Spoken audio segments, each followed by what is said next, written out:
Okay, Herschel here at the Painting Panda Pottery Studio. I want to basically show you kind of the life cycle or the behind the scenes of pottery.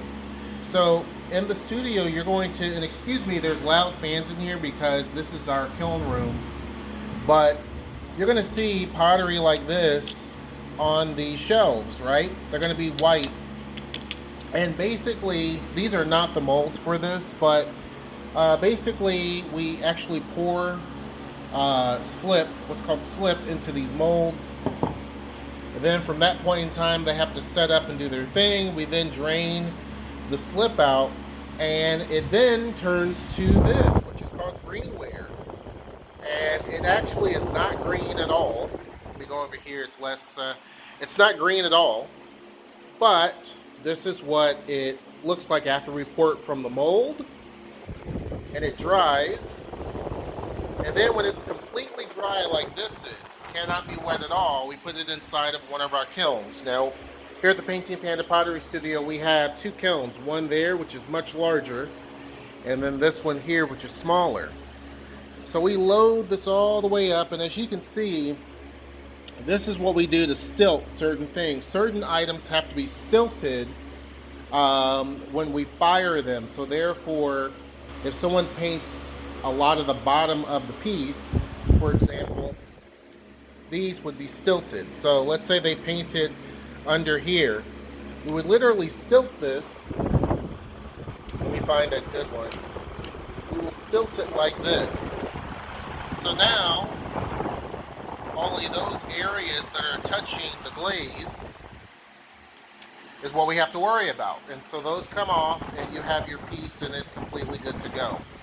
So it goes in here, and trust me, it gets very, very hot inside of this kiln. You take this little guy out, and right here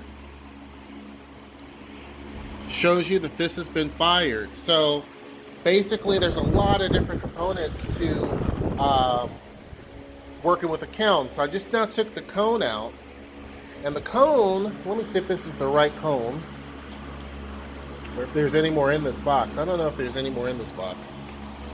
Oh yeah.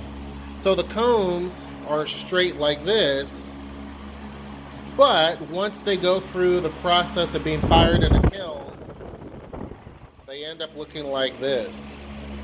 So it literally bends them, and these guys get very, very, very, very hot, several thousand degrees potentially, but ours we fire on a low fire, so it still gets pretty hot, about 1800 degrees or so.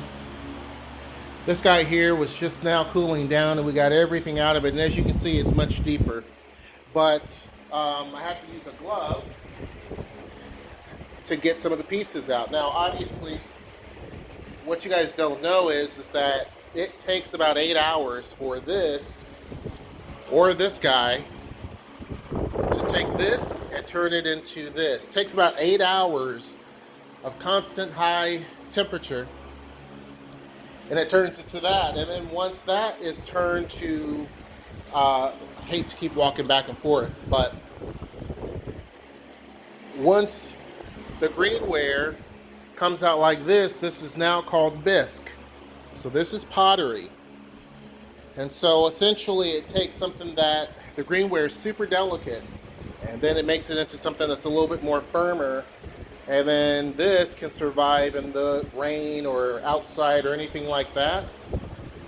Whereas greenware cannot survive getting wet. If it gets wet, it will eventually just break down and all of this. So once this has been fired in this kiln for 8 hours, it takes about the same amount of time for this whole thing to naturally cool down.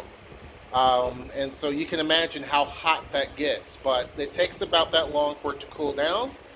And then we open the lid at that point, which is right here, big giant lid. We open this lid, and then at that point, we're able to take it out. There's a thing that's right up at the top. Interesting.